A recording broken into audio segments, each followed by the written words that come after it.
দেখতে মনে হবে দেশটা স্বাধীন, কিন্তু তার অর্থনীতি, তার রাজনীতি, তার কূটনীতি, তার বৈদেশিক নীতি, তার ফরেন পলিসি সবকিছুই দিল্লি থেকে কন্ট্রোল করা হবে। আগের যুগে সাম্রাজ্যবাদী আধিপত্যবাদীদের একটা চরিত্র ছিল, সৈন্য সামন্ত লর্ড বহর নিয়ে যুদ্ধ করে করে তারা ভূখণ্ড দখল করত। আধুনিক যুগে এই আধিপত্যবাদ এবং সাম্রাজ্যবাদীর সংজ্ঞা এবং ব্যাখ্যা কিন্তু পরিবর্তন হয়ে গেছে। তারা দেশ আর ভূখণ্ড দখল করবে না, ভূখণ্ড আপনার হাতে থাকবে, কিন্তু আপনার অর্থনীতি, শাসন, রাজনীতি সবকিছু আধিপত্য শক্তি ওখানে বসে নিয়ন্ত্রণ করবে। এদেশের পলিটিক্সে কারা ক্ষমতায় যাবে, কারা ক্ষমতায় নামবে, অর্থনীতিতে কি হবে, রাজনীতি কি হবে, ফরেন পলিসি কি হবে, ওরা ঠিক করে দেবে। এটা হচ্ছে সাম্রাজ্যবাদের আধুনিক রূপ। সেইভাবেই তারা চেয়েছিল দেশটা নামে স্বাধীন হোক, কিন্তু সভ্যতায়, চিন্তায়, মেধায়, মননে তারা স্বাধীন থাকবে না। তারা আমার ভারতীয় দিল্লির আধিপত্যবাদের সেবাদাস হয়ে চিরদিন তারা বেঁচে থাকবে। সেই জন্য এই দেশের শ্রেষ্ঠ সন্তানকে তারা হত্যা করেছে। 54 বছর পরে যদি এই বুদ্ধিজীবী হত্যার তদন্তের কাজে গিয়ে তারা নিখোঁজ হয়ে যান, তারপরে কোন একটি প্রমাণও বের করা গেল না যে এই হত্যার সাথে রিয়েল জড়িত কারা ছিল।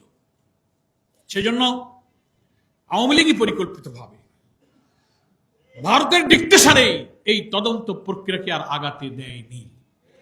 এই সত্য প্রকাশিত হলে এই স্বাধীনতা যুদ্ধের পিছনে ভারত যে এই দেশকে ভালোবেসে স্বাধীনতা যুদ্ধে তারা সাহায্য করেনি, এই দেশকে তাবেদার বানানোর জন্যই যে তারা এটা করেছে এবং বুদ্ধিজীবীদের তারা হত্যা করেছে, এই সত্যটা জাতি জেনে ফেলতো। তাই পরিকল্পিতভাবে শেখ মুজিবের জীবদ্দশা এবং পরবর্তী আওয়ামী লীগের কোন সরকারই এই বুদ্ধিজীবী হত্যার রিপোর্ট আজও প্রকাশ করতে পারে। ফলে আমরা মনে করি আজকে বাংলাদেশে কিন্তু সেই দিল্লির তাবেদারদের রাজনীতির একা ঘটনা আসলেই নতুন ন্যারেটিভ, নতুন বয়ান, নতুন রাজনীতির গতিপথ নির্ধারণ করে জাতিকে সেদিকে বিভ্রান্ত করে, মিসগাইড করে চালাবার সেই যে অপচেষ্টা, তা কিন্তু আজও বন্ধ হয়ে যায়নি।